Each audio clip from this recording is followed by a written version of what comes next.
Some of you were asking how and why did I end up in Australia, and so let's have a look at it. To be honest, Australia was never on my radar when I was younger. I remember I was 19 years old. I was messaging with my online friend and she said she would love to live in Australia one day. And I was like, oh my gosh, but why? It's full of spiders. Yes, I did say these words. The words that you guys are sick of hearing. I am sick of hearing them now too. But back then, I had a really bad arachnophobia. I am still scared of spiders, but back then it was worse. My arachnophobia started simply by copying a behavior of an older girl who was genuinely scared of spiders, and at first I wasn't sure why we are doing it, but you know how kids are, my monkey see, monkey do. So this is how I learned to be scared of spiders, and it was reinforced by my mother, who thought it was hilarious, and she would chase me around the house with spiders. She would even get those little toy spiders and she would leave them around the house where I was guaranteed to see them, and she would hide and wait for me to get startled. And she took a great pleasure in making my arachnophobia worse. So I never wanted to even visit Australia, let alone to live here. But I always knew I wanted to live near the ocean. And so one day I ended up in Austria, another landlocked country. Geography obviously was not my strong suit, but for the first time I was making really good money. I was working in construction, in special foundations, Spezialtiefbau if you want. And for the first time I wasn't just surviving, so I was really enjoying that, but I was daydreaming about moving somewhere where there is ocean. I was thinking about moving to Ireland, then there was a time when I was thinking about Malta. And then one day I came across an advertisement for a flight attendant job in Bahrain. And I could already see it in my mind. I would get to travel, I would get cheap flight tickets. I thought it would have been awesome, but I knew my English is not good. But I went for the interview anyway. It was just in Slovakia. And I could tell they did like me because I was tall, I was blonde, I was young. But in the end, English really let me down and they didn't pick me. But that was the time when I decided I do have to go to an English-speaking country and learn English properly. And I was deciding between the UK, the US, and Australia. I don't remember what happened to Ireland or Malta, but I was thinking UK is a bit too cold for me. The US, I'm sorry to say that, guys, I watch a lot of true crime and I just thought it might be a bit too dangerous. And actually I have been to US since. I took a cab to Hollywood and my driver and I got attacked by a crazy dude with a crowbar because that dude didn't like my driver's driving. So maybe I was a little bit right. And so I chose Australia because I knew nothing about it and I don't know what happened with the spider issue. Maybe I was thinking, oh, it can't be that bad. People are living there. Besides, I will be in Sydney. I will be in a city. Hopefully there is no huntsmen in the city. And so in 2012, I came on a student visa for 6 months to study English. And for the first maybe 5 months, I was totally miserable. I was so homesick. I wanted to go home. This will just show you how little I knew about Australia. I did not realize that when I come in the middle of March that I will be pretty much set up for another winter. I just finished a long winter back in Europe. I was ready for the sunshine, for the swimming in the ocean, and it was cold and I didn't like it.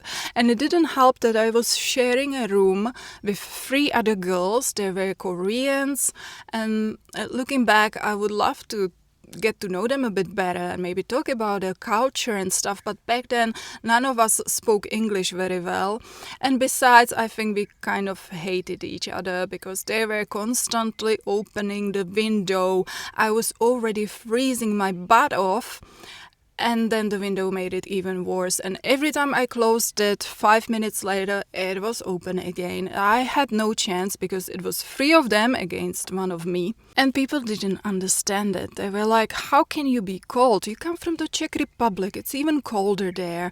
Like, you must be used to it. And I'm like, no, we have double glazed windows, we have thick walls, we have central heatings.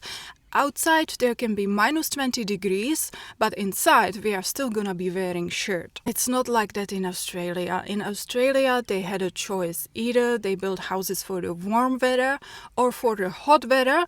And what did they choose? They chose neither of these options. So in winter, if you wanna get warm, you have to go outside. If you come inside, you had to put more clothes on. But that wasn't the only reason why I was miserable. Because just before I left Austria, I fell in love with someone. And I didn't really want to leave, but he said, no, you have to go. I already booked all the flights, the school, everything. He says, if you don't go, you would always regret it. So I went, because I agreed. And he said he's gonna wait for me. So here I was. I wanted to be with him.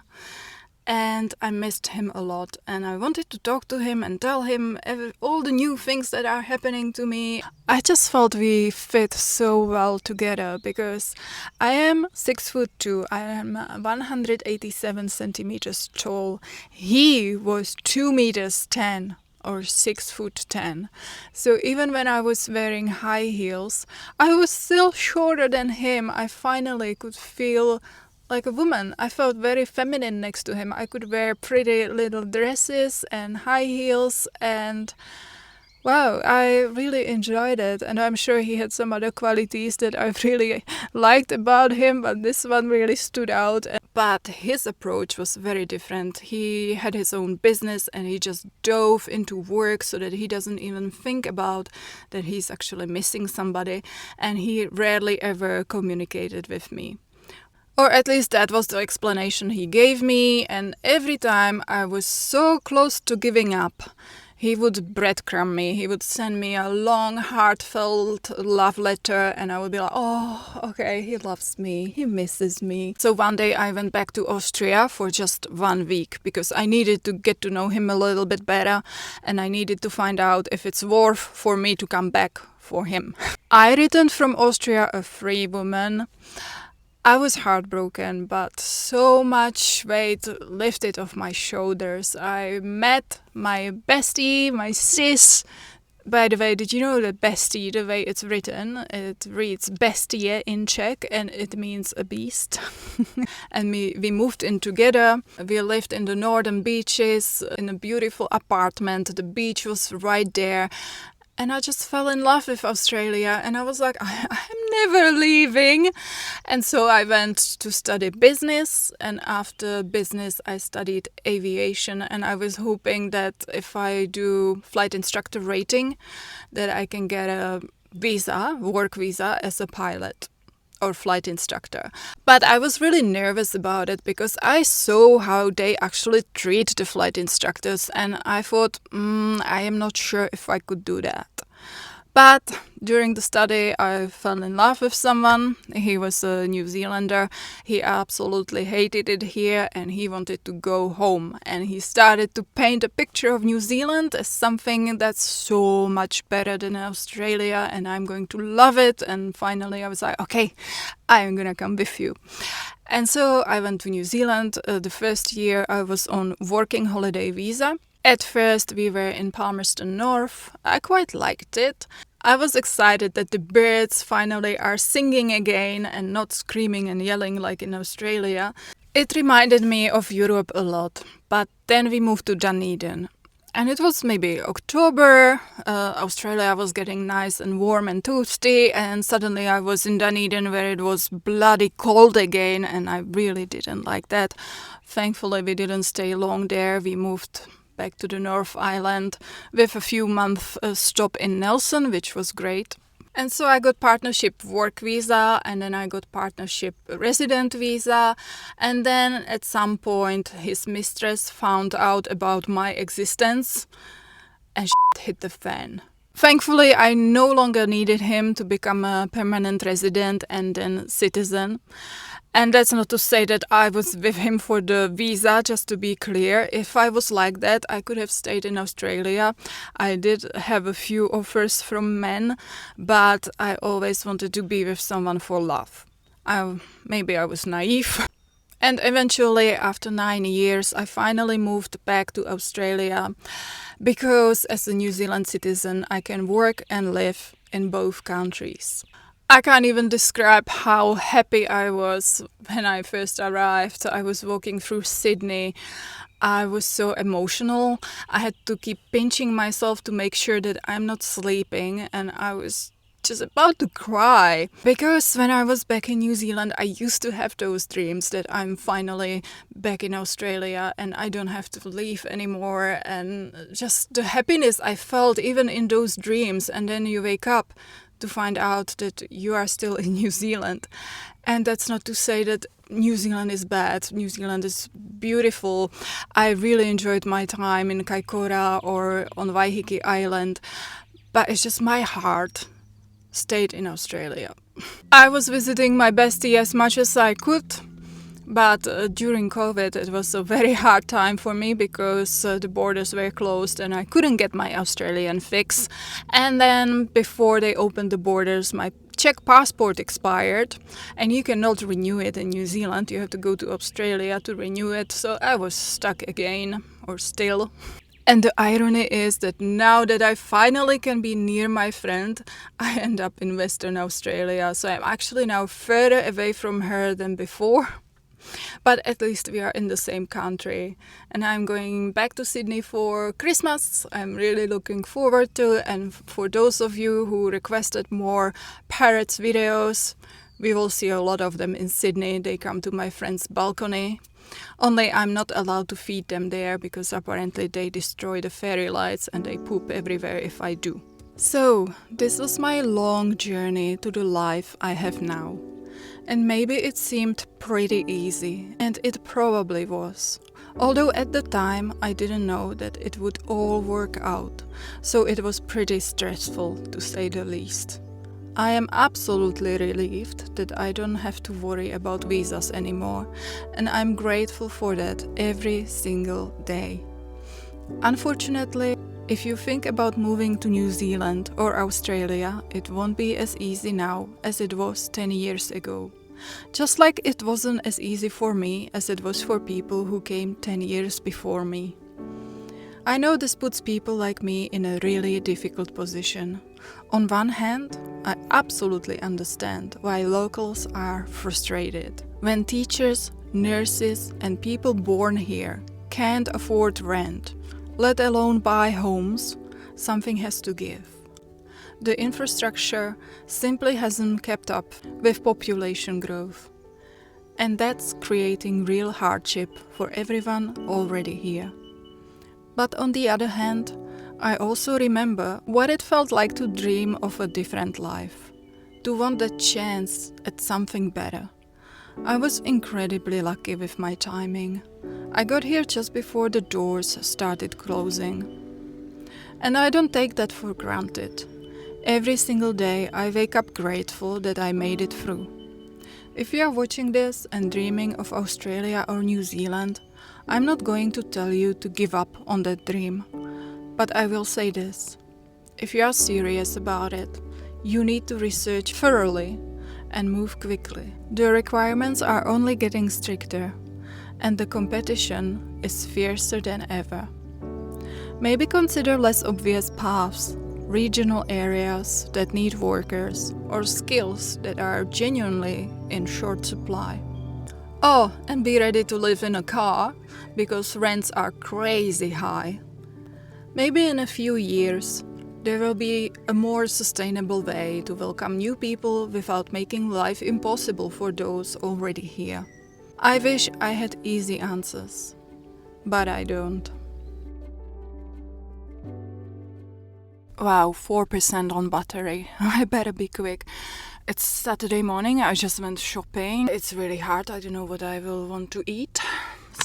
But I know I'm craving a soup, so I got white beans and I'm gonna make dill soup with cream. This is a good size of cream, just for one person. Oh, and I bought new cacao powder. This time it was $10. Oh my gosh, my smoothie habit is going to financially ruin me. I'm a little bit undecisive. I don't know where I want to spend the weekend. It's gonna be beautiful weather for change, and I don't know if I should go back to the campground where I spent the last 3 Saturdays. And those 3 Saturdays were actually free because the rangers never turned up to collect their fee. There is no way to book it online, so thank you, I guess. Oh. But I have a feeling they will turn up tomorrow because of the weather. But hey, they do deserve their money at some point. Oh, and I have finally remembered to buy peanuts because I want to have something to offer to the birds when they come around. Some of you said you want to see more of them. I don't know if I'm actually allowed to feed them. Everywhere in Australia it says do not feed the wildlife. I don't know if it includes birds as well. I do not feed the kangaroos or anything like that. But I just love how they hold it in their little food and yum yum yum munching away. It's so cute.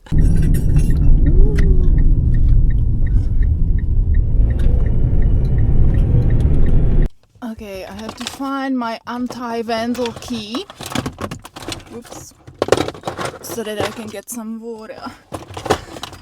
It's funny, so this is anti-vandal. You can buy it at every Bunnings and then you can become a vandal.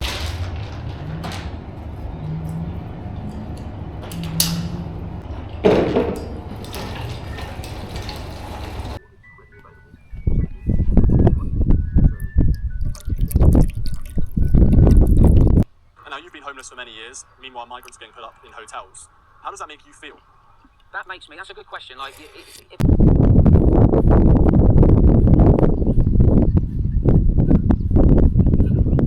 So, is my hair any good? No. But have I saved $200? Yes. My ends were really dry. I struggled brushing my hair, so I did need it. Thanks for watching, and I will see you next time.